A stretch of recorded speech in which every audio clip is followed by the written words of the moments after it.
జై తెలంగాణ. నిన్న అమీర్పేట్లో జరిగినటువంటి దారుణమైనటువంటి అగ్ని ప్రమాదము, ఆ స్థలాన్ని పరిశీలించడానికి రావడం జరిగింది. ఇది ఈ బిల్డింగ్లో ఉన్నటువంటి షాపుల యొక్క యజమానులందరితో కూడా మాట్లాడుతూ ఉన్నాం. సడన్గా అనుకోకుండా జరిగినటువంటి ప్రమాదం కాదు.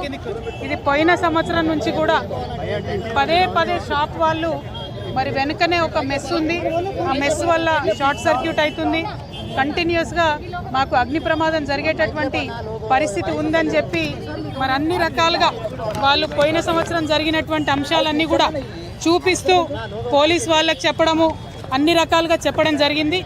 అయినప్పటికీ కూడా స్థానికంగా ఉన్నటువంటి మరి అధికారుల యొక్క నిర్లక్ష్యం, ఇది పోయిన సంవత్సరం జరిగినటువంటి లాస్ట్ మంత్ 3 monthsలో జరిగినటువంటి అంశాలను కూడా వారు చూపించడం జరిగింది. అగ్ని ప్రమాదం జరిగిన తర్వాత కూడా దాదాపుగా గంట బావు వరకు కూడా ఫైర్ ఇంజన్స్ రాకపోవడం అన్నది నిజంగా కూడా అధికారుల నిర్లక్ష్యానికి కారణం కనిపిస్తూ ఉంది. వచ్చిన తర్వాత సిబ్బంది చాలా ప్రయత్నం చేసిండ్రు, 3-4 గంటలు ప్రయత్నం చేసి మంటలు అదుపులోకి తీసుకొచ్చినటువంటి మాట వాస్తవం. కానీ ఈ స్థలానికి చేరుకోవడానికే గంట బావు కావడంతో చాలా తీవ్రమైనటువంటి ఆస్తి నష్టం జరిగిందని చెప్పి మేము భావిస్తూ ఉన్నాం.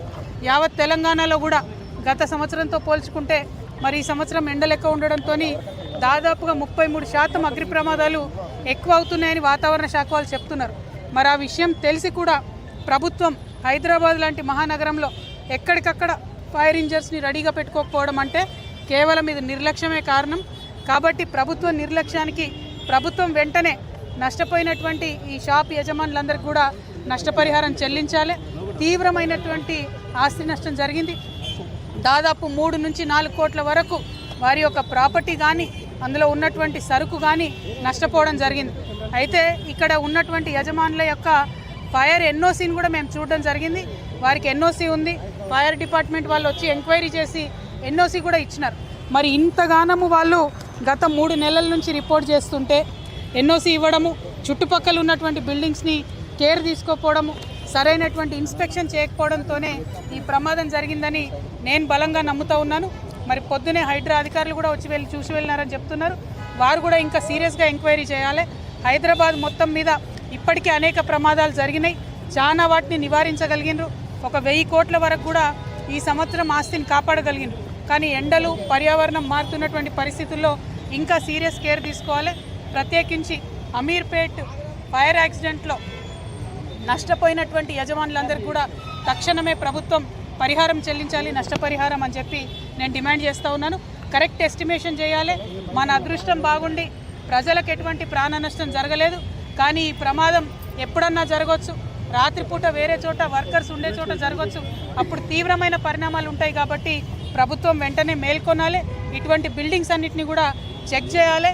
మరి ముఖ్యమంత్రి గారే హోంమంత్రిగా ఉన్నారు, ఫైర్ డిపార్ట్మెంట్ కూడా వారి కిందనే ఉంటుంది. కాబట్టి ప్రత్యేకమైనటువంటి ఒక రివ్యూని కూడా ముఖ్యమంత్రి గారు చేపట్టాలి. ఏ జ్యూరిస్డిక్షన్లో ఫైర్ ఇంజిన్ ఎటు రావాలి, సిబ్బంది ఎటు పోవాలనేటటువంటి కన్ఫ్యూజన్ లేకుండా కూడా చేయాలి. ఎందుకంటే ఇక్కడ యాక్సిడెంట్ అయితే అమీర్పేట్ వాళ్ళు వస్తున్నారా, ఎస్ఆర్ నగర్ వాళ్ళు వస్తున్నారా, ఎర్రగడ్డ వాళ్ళు వస్తున్నారా అని జ్యూరిస్డిక్షన్ తెలియనటువంటి పరిస్థితి ఉంది. కాబట్టి తొందరగా చేరుకోలేకపోయినారు. నడి హైదరాబాద్లో అమీర్పేట్ సెంటర్లో ఫైర్ డిపార్ట్మెంట్ వాళ్ళు రావడానికి గంట బావు పడితే మరి మనం ఎట్లా హైదరాబాద్ సిటీని కాపాడుకుంటామన్న విషయాన్ని కూడా ప్రభుత్వం ఆలోచన చేయాలి. యాక్సిడెంట్ అయిన 9 to 10 minutes లోపల ఖచ్చితంగా ఫైర్ ఇంజన్లు వచ్చే విధంగా హైదరాబాద్ అంతటా కూడా మనము చేసుకున్నప్పుడే ప్రజల యొక్క ఆస్తిని కాపాడగలుగుతామని కూడా తెలియజేస్తున్నాము. Thank you. జై తెలంగాణ. జై తెలంగాణ.